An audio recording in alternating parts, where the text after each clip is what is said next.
Thank you. Thank you. I feel like every time I see you or John Legend, y'all look so good. Thank you. Yeah. That's my brother. I love you John. always, I know y'all declare together, but every time I see either one of you, I'm always like, I should really work on my game, like my threads. I'm like, oh, but no, I just wear what people put me in. You know, people like see me out and sometimes be like, is that John Legend? I'm like, no, it's Oh, I don't think y'all look anything alike. I know. I meant just how nice y'all look all the time. You always look so like together and dapper. It's nice, yeah. I appreciate How that. is your 2024?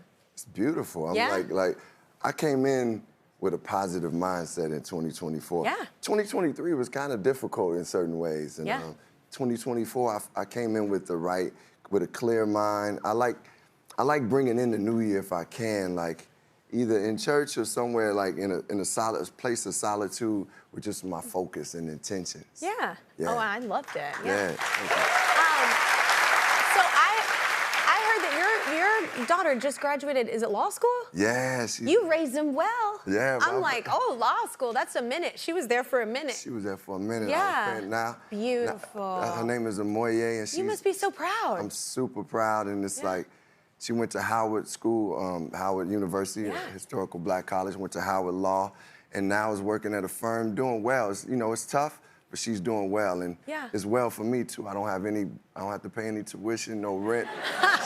She's good.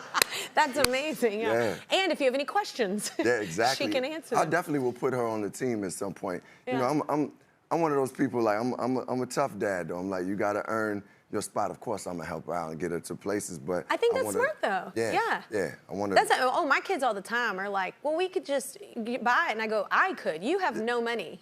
See, you are poor. That is good. That is good parenting. To me, that's good parenting. No, because you got to work for it. My daughter, right now at 9, wants to work. She's like, can I at least babysit? She wants to. I've instilled in her like I take her to Target. You're spending your Christmas money. I buy you enough.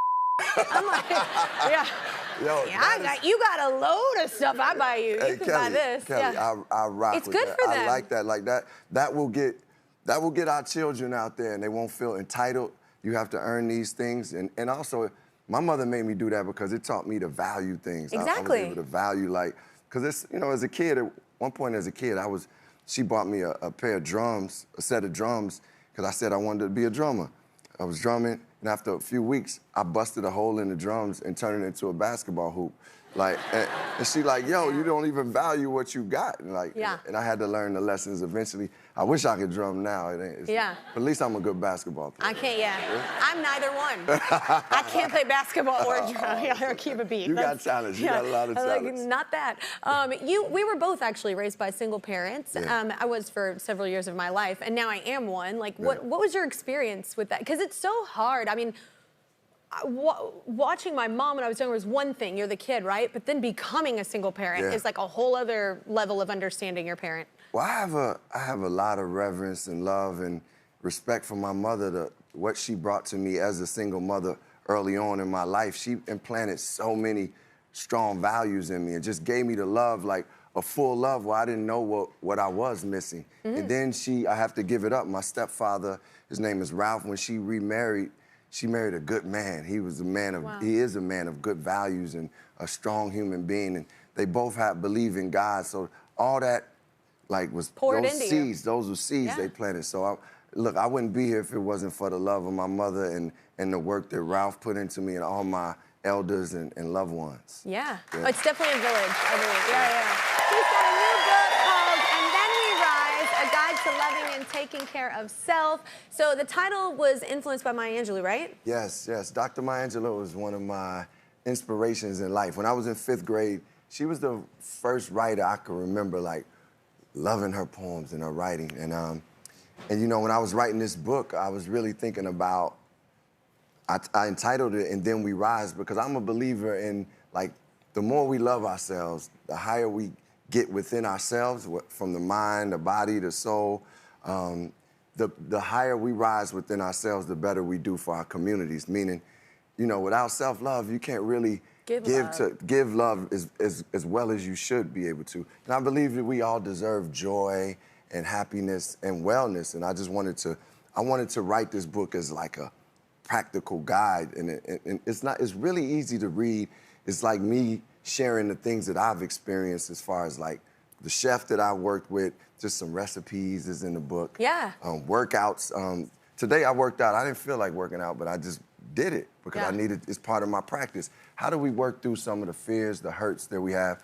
I've used, obviously, I've used therapy. Yeah, like I've worked with too. a therapist. Like I work with a therapist. Yeah. And I've used meditation. I've used prayer, my spirituality, and I just want people to have something that they find for themselves that will really serve them, so that we can be the best version, the best version of ourselves, and be in joy. I believe in joy.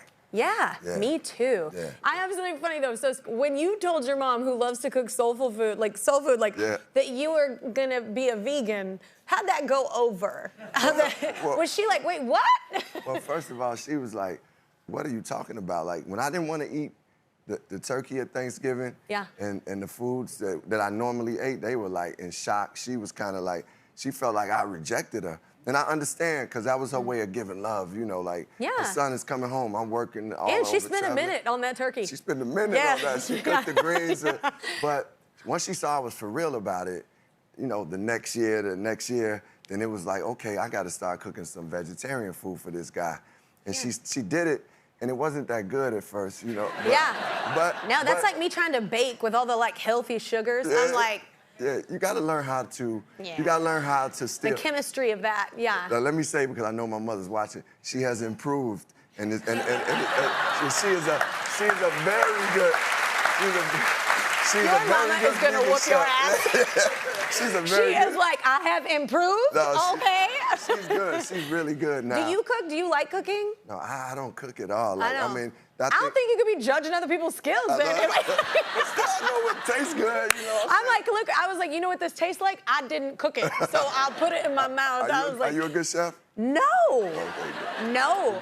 But you mentioned working out, and I think in the first film you did is when you really started getting fit. So like, what's on your like workout playlist? You got a playlist? My playlist, which I put in, I have a playlist in the book.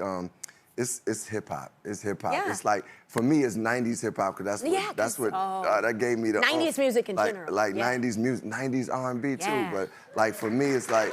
It's like Babyface all over the place. But I can't work out the Babyface. No, but I mean, like, you know, he's such a great producer. There's all those songs. He like either produced or singing BGB. He's doing all of it. Yeah. Yeah, but I love working out to like groups like Tribe Called Quest and De La Soul and Mobb Deep and Pete Rock and CL Smooth. Like, this is music that just get me going, and and I never work out to my own songs. Oh my God, it's so funny. People tell me all the time, they're like, oh my God, you're my workout playlist. I'm like, I wish I worked out to it. I know, exactly. The only time I work out to my music is on stage when I'm huffing and puffing going, you should probably work out more.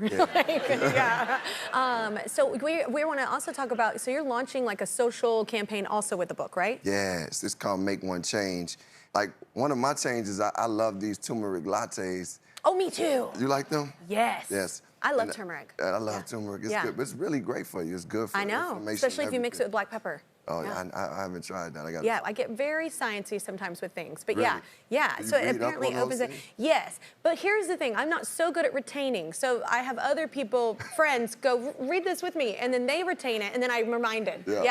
Listen, I'm not mad at you. I have selective memory. Listen, I love reading, but I have to say, like, some of the things that I've learned come from teachers, people that have experienced it, and just like a lot of the people in my book, like I just learned from them. I just listened and learned. So I get what you're saying about reading. I love learning.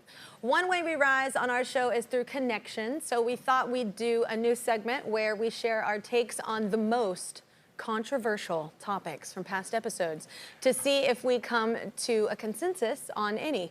This is Finding Common Ground. Okay, run. All right, Jesse with the runs. Okay, so all we do is hit this button, and our supercomputer, because it's totally linked up to a computer, will look back through 5 seasons of shows to find our most controversial subjects, or topics rather. Then we're gonna try to settle things on each topic. We're gonna settle it right here. Are you ready? Okay, I'm ready to settle. All right, boom. Well, don't be ready to settle. That's not a way to live. Ooh. Okay. This one came up from John Cryer when I was talking to him. And can you be friends with an ex? Yes, I could definitely be friends with an ex. I mean, like, how long was the relationship? I mean, I've been friends with a lot of exes that I've had, and they've been long relationships, because most of them end pretty good. I mean, we go through stuff at the beginning of the breakup, but then once we come to our grounds, it's like we good people, we cool people. Are you friends with any of your exes? No.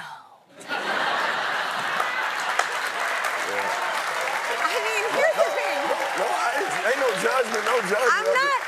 I'm not friends, but I feel, because I'm cool with, I only have a couple that I'm just like hard pass. But you know, a couple of them though, I don't have many exes, but like a couple of them are cool people. There's nothing wrong with them. If we ran into each other, we'd be totally friendly. But that's the difference. If they invited you to a party with like they said, man, we having a party for some of their family members. Yeah, depending on the ex. Yeah, no, I would be like, okay, cool, yeah, I'll show up. Like I just feel like it can get awkward it depends on who ended it or who it is, and it's situational. Yeah. Yeah. But for mostly, no. I feel like that's awkward. No common ground there. Here we go. Smoking like a true tourist. I'm just being real. Oh, this is interesting. Brie Larson, she brought this one up because they like hot dogs. She and her friend. So wait, it's whether a hot dog is a sandwich. I know you're from Chicago. Hot dogs are a big thing there. I'm just saying, it's meat and bread. It's not a sandwich. It's called a hot dog for a reason. I love a hot dog. It's a hot dog. I eat veggie dogs now, and I love veggie dogs. I ain't never had a veggie dog. It doesn't sound sexy, but we got some good ones. Okay. Maybe I would try it. So is a hot dog a sandwich to you? I mean, here's the thing. I never thought about it until she said it, and then I was like, well, but why would bread and meat, and the bread surrounds the meat. That kind of sounds like a sandwich. No. I mean, why wouldn't they just call it a sandwich then? I don't know. You might be right on that one. I don't know. They would say a pork link sandwich or something. Pork link sandwich. Ooh, I love a sausage roll. No. I'm so hungry right now. No common ground there. Here we go. Okay. Oh, this is a hard one. Wait, who should be considered greatest rapper of all time? Who answers that other than Common? Who should be? I'm gonna answer. I say Common. I'm gonna say me. I would say Common. Hey, I'm on my. Hey. That was gonna be my answer.